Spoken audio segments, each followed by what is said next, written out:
Good morning, students. Hope all of you are safe. Beta, today in this lecture, we will discuss about the different sources. Some sources are mentioned in chapter 6. So, this is the first source, the image you can see here, that the Chaturvedin Brahma versed in the four Vedas and the outcast. Beta, what do we mean by Chaturvedin? Chaturvedin who has studied the four Vedas, जिन्होंने चार वेदों को study किया हुआ है, they are known as Chaturvedin. So in this source there is a comparison of Chaturvedin with their outcast. Beta, see what is given. Actually this composition is by an Alvar named Tundari Dipodi, who was a Brahman. He said that you, Vishnu, manifestly like those servants who express their love for your feet. It means who are the extreme devotee of Lord Vishnu. Though Lord Vishnu, he don't see that you may be born outcast, and even Chaturvedins who are strangers and without elegance to your service. It means that Lord Vishnu, वो ये नहीं देखते हैं कि जो he only see the devotion of his devotees. He don't see that whether he is a चतुर्वेदिन ब्राह्मण की वो चार वेदों का ज्ञाता है. तो जो भगवान होते हैं he only see the devotion. He don't see any caste. It means जो ये person था तुंदारी दिपोदी, he opposed to the caste system. Right कि जो भगवान है वो ये नहीं देखते हैं कि आप कौन सी कास्ट से बिलोंग करते हो. भगवान होते हैं वो आपकी फीलिंग को देखते हैं. So this way he has shown his devotion towards his lord. So बेटा this was the explanation of this first source. Now we will do the second one. बेटा this second one, this is about shastra और devotion. Right, see this verse it was composed by Apar. He was a Nayanar saint. See what is meaning of this now. O rogues who caught the law books, of what use are your gotra and kula? It means ये क्या कह रहे हैं ये Saint कि ओ rogue का मतलब क्या होता है, डाकू या लुटेरा. अगर कोई लॉ की बुक है और अगर वो कोई डाकू या लुटेरा लिख रहा है तो then it has no use, because he himself is not following it. Right, वो खुद ही नहीं फॉलो कर रहा है उसको. Then what is the use to write the law book by a wrong. And of what use are your gotra and kula. In the same way अगर आप भगवान की पूजा कर रहे हैं तो उसमें आपके गोत्र और कुल, इट मीन्स जो कास्टिज्म है, इसका कोई रोल नहीं है. जो हम लोग हैं वी आर जस्ट टू हमें bow in front of our deity. So just bow to Marperu's lord Shiva who resides in Marperu in Thanjavur Tamil Nadu as your sole refugee. बेटा जो ये नायनार थे ये they were the devotee of lord Shiva. That is why इन्होंने जो ये example दिया है इसमें लॉर्ड शिवा का दिया है जो कि तंजूवर टेम्पल में है तमिलनाडु में. सो अगर अब हम इसको कंपेयर करें बेटा जो हमने प्रीवियस वो देखा था, so are there any similarities और differences in the attitudes of Tondaradippodi and Appar towards Brahmin. अगर आप ये देखो बेटा इनकी देयर इज़ सिमिलैरिटी बिकॉज ये जो दोनों ही हैं ये कास्ट सिस्टम को अपोज कर रहे हैं. मीन्स दोनों ही वर्सेस में ये कहा गया है कि आप जो भी करते हैं आप अपनी पूरी डिवोशन से कीजिए. आप जो पूजा करते हैं it should be towards your god, towards your idol, towards your deity. So casteism को फॉलो नहीं करना चाहिए. जो भगवान है वो कास्ट को नहीं देखते हैं कि आप किस कास्ट से बिलोंग करते हैं. भगवान आपके सिर्फ फीलिंग्स को देखते हैं, आपकी डिवोशन को देखते हैं.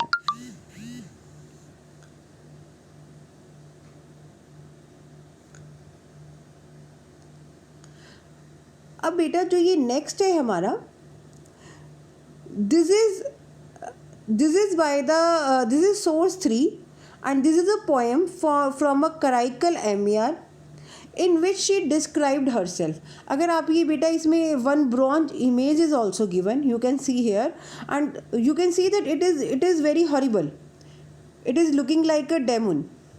So what she has written, the female pay with bulging veins, protruding eyes, जिनकी आंखें अंदर धसी हुई हैं, टीथ बाहर निकले हुए हैं, shrunken stomach, स्टमक बिल्कुल श्रंक हो गई है, red heard, jutting teeth. So means अगर आप ये सारे फीचर्स पढ़ो, so these are the against feminism, right. सो अब ये इससे क्या बताना चाहते थे, this कैराइकल एमियर she was a women devotee और she डेपिसिट्स her self as presenting a contrast to traditional notions of feminine beauty. अब अगर आप पुराने उसमें देखेंगे तो फेमिनाइन ब्यूटी को एक नॉर्मल तरीके से डिस्क्राइब किया जाता है, उसका एक मेथड है उसको कि सुंदर बाल, बहुत बड़ी बड़ी eyes, like this. So there are some specific features to define feminine beauty. But जो ये वुमेन डिवोटी थी Karaikal Ammaiyar, what she said that she just depicts herself, उसने जो खुद को प्रेजेंट किया है, it is just opposite to the traditional methods. और इसके पीछे रीज़न क्या था, she just wanted to explain कि जो आपकी ब्यूटी होती है वो आपकी बॉडी की ब्यूटी नहीं होती है, your beauty is from inside. आपकी जो अंदर की ब्यूटी होती है आपके भगवान के लिए वो मैटर करती है, right. Now the next source, it is about rituals and the real word. Here is a वचना कंपोज बाय बसवाना. जैसे हमें पता है बेटा, ये जो वचन थे, these were composed by the Veerashaiva और Lingayat, right, and these are very much famous in Karnataka. अभी अब देखिए कि मीन्स एवरी टाइम अगर आप इसको पढ़ेंगे, what is given, when they see a serpent carved in stone, they pour milk on it. If a real serpent comes, they say kill, kill. To the servant of the god who could eat, if served, they say go away, go away. But to the image of the god which cannot eat, they offer dishes of food. What is meaning of this बेटा? इसका मतलब क्या है कि जब हम किसी गुफा में या किसी पत्थरों के बीच में सांप को देखते हैं, तब तो हम उसको दूध पिलाते हैं, और जब कोई वो हमारे घर में आ जाता है, सांप सामने आ जाता है, तब हम उसको कहते हैं कि इसको मार दो. सांप तो सेम है बेटा, बट वंस हम उसको दूध ऑफर कर रहे हैं एंड सेकेंड टाइम हम उसको मार रहे हैं. And the same situation is with the people also. जो भी भगवान के बच्चे हैं, भगवान के पर्सन्स हैं, जो खा सकते हैं, बट उनको अगर वो हमारे से कुछ देने को बोलते हैं तो हम उनको कहते हैं गो अवे, आप जाइए यहाँ से. बट जो भगवान की फ़ोटो होती है, भगवान की जो इमेज होती है, that can not eat, and we are offering so many things to, so many dishes to that image. So what is the use of such kind of worship? So हमें सेवा किसकी करनी चाहिए? लोगों की. डिशेज किसको ऑफर करनी चाहिए? लोगों को, not to the image of the god. So which rituals are defined in this source? Like the question is also given, describe Baswana's attitude towards rituals. How does he attempt to convince the listener? Means अब बेटा उनके rituals, वो ये जो सारे rituals थे जो society में स्प्रेड थे, वो उनको अपोज कर रहे थे कि जो एक्चुअल होना चाहिए आपके बीच में, एक लोगों के लिए सेवा भाव होना चाहिए ताकि आप लोगों की हेल्प कर सकें. इट शुड नॉट बी कि आप भगवान की फ़ोटो के आगे तो इतना कुछ उनको सर्व कर रहे हैं, बट कोई भूखा है और आप उसको खाना नहीं दे रहे हैं. So this was the comparison between the rituals and the real word, कि ट्रेडिशनल हम लोग क्या करते हैं और रियल वर्ड में क्या होना चाहिए. Now see the next one, this source 5, it is a church in Khambat. Now beta, what is given here? This is an excerpt from a farman. फरमान क्या होता था बेटा? Imperial order given by a ruler, issued by Akbar in 1598. Whereas it reached our eminent and holy notice that the padris of the Holy Society of Jesus wished to build a house of prayer in the city of Khambayat, that is known as Khambat in Gujarat, Therefore, an exalted mandate is being issued that the dignitaries of the city of Khambayat should in no case stand in their way, but should allow them to build a church so that they may engage themselves in their own worship. It is necessary that the order of the emperor should be obeyed in every way. Very simple language is used कि जो अकबर थे Mughal emperor, he has given the notice कि जो पादरीज हैं holy society of Jesus, they just want to wish to build a church in Khambat, Gujarat. So he helped them. So he gave them the financial assistance, and even he guided the person of Khambat just to cooperate with them, so that कि जो ये Christian है, they can also follow, they can be engaged in their own worship. And order of the emperor should be obeyed at any cost. Beta, it means the Mughal emperor Akbar, he was a secular ruler. He has given the complete freedom to his subjects that that they can follow any religion. Now, beta, on this source, few questions can also be framed. Like, from where has this excerpt been taken? This has been taken from a farman issued by Akbar in 1598. Second question can be, what message did Akbar convey to the people of Gujarat through this order?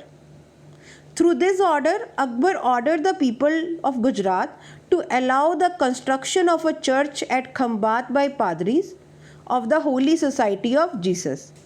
And all the people of Khambat, they should cooperate with them. So this way, so many questions can be framed from these sources. So you are to read all these extracts very carefully, and then you are to give the answer, right? Now see the next one. The next one is the reverence for the Jogi.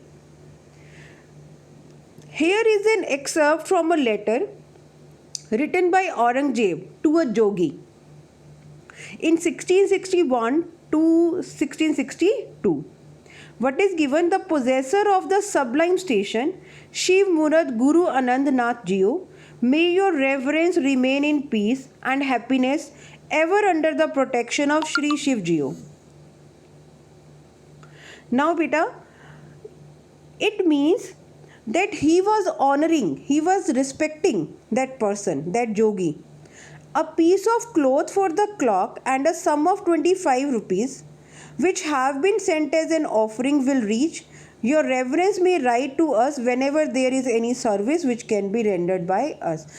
बेटा, जैसे हम एक letter लिखते हैं, उसमें क्या होता है कि हम दूसरे पर्सन को ऑनर कर रहे हैं, हम उसको विश कर रहे हैं, and Aurangzeb he has sent 25 rupees as an offering, and even he asked that whenever he needs some help, then he will be there to help that jogi. अब बेटा, जो इस तरह के जो sources हैं, so many questions can be framed. Like first जो आपका question frame होता है, that is, from where has these excerpt been taken? So like, this has been taken from a letter by Aurangzeb to a jogi in 1661-62. Then what was the name of the jogi? Name of the jogi was Guru Anand Nath, or he worshipped Lord Shiva. Then the third question can be framed, discuss the attitude of the king towards the jogi. What type of attitude was there? The king expressed his deep devotion towards the jogi. He sent an offering comprising of a piece of cloth and a sum of rupees also, and even he requested him to write whenever he needed any service. So it means he has a lot of respect for that jogi. So this way, so many questions can be framed, right? See now the next one, this is the pilgrimage of the Mughal princess Jahanara. So this excerpt from Jahanara's biography of Sheikh Munauddin Chishti, titled Munis al-Arwa, it is taken from there, the Jahanara's biography. And what is written in this? After praising the one God, this lowly fakira Jahanara, went from the capital Agra in the company of my great father Emperor Shah Jahan towards the pure region of incomparable Ajmer. I was committed to this idea that every day in every station I would perform 2 cycles of optional prayer. It means, beta Jahanara, as we know, that she was the daughter of Emperor Shah Jahan, and in her biography she had written about this, that she went from the capital Agra towards Ajmer, and every day she has to perform the 2 cycle of optional prayers. She wants to she wants to prayer over there in Ajmer. Now for several days I did not sleep on a leopard skin at night. I did not extend my feet in the direction of the blessed sanctuary of the revered saving master, and I did not turn my back towards him. I passed the days beneath the trees. Means while she was traveling towards Ajmer, then she did not extend her feet in the direction of the blessed Ajmer. बेटा आपको पता है जिस direction में भगवान की photo होती है या जिसको आप मानते हैं उस साइड पर you do not extend your feet towards that side. And the same thing was told by Jahanara. And on the 4th day, the 4th of the blessed month of Ramzan, I attained the happiness of pilgrimage to the illuminated and the perfumed tomb. So on the 4th day of the month Ramzan, she reached to this pilgrimage, and with an hour of daylight remaining, I went to the holy sanctuary and rubbed my pale face with the dust of the threshold. So this way, beta, as she went there barefoot, kissing the ground, having entered the dome, so she has just told about her experience when she visited Ajmer. So beta, in this except also so many questions can be framed. The questions can be asked to you, like how does Jahanara show her devotion to the Sheikh? So like she did not sleep on the skin of the tiger for many days. She did not spread her feet towards the dargah of the Sheikh. She even did not turn her back towards the dargah. When she had reached the dargah, she evinced deep respect towards the Sheikh. So by all these reasons, Jahanara, she showed her devotion to the Sheikh. Next question can be framed, beta, why did the dargah attract a lot of devotees? Because this dargah was a center of attraction for all the devotees, because it was quite popular on account of the faith and good nature of the Sheikh, and even it has the great spiritual heritage and the patronage provided by the guest. क्योंकि बेटा जो ये शेख थे, they were known as the mediator between the people and the God. So this was the reason. Then another question can be framed, what other activities were part of the ziyarat or pilgrimage? बेटा as you know that with ziyarat का मतलब होता है किसी तीर्थ स्थान की यात्रा करना, to visit any shrine. With that बेटा समा, जो ये समा था, it was a musical time. So dance and music were also the part of worship, and that was done by the Qawwals, who recited their mystical devotional song for their deity. So this was the explanation about the few sources. Hope all of you have understood. Thank you and have a nice day.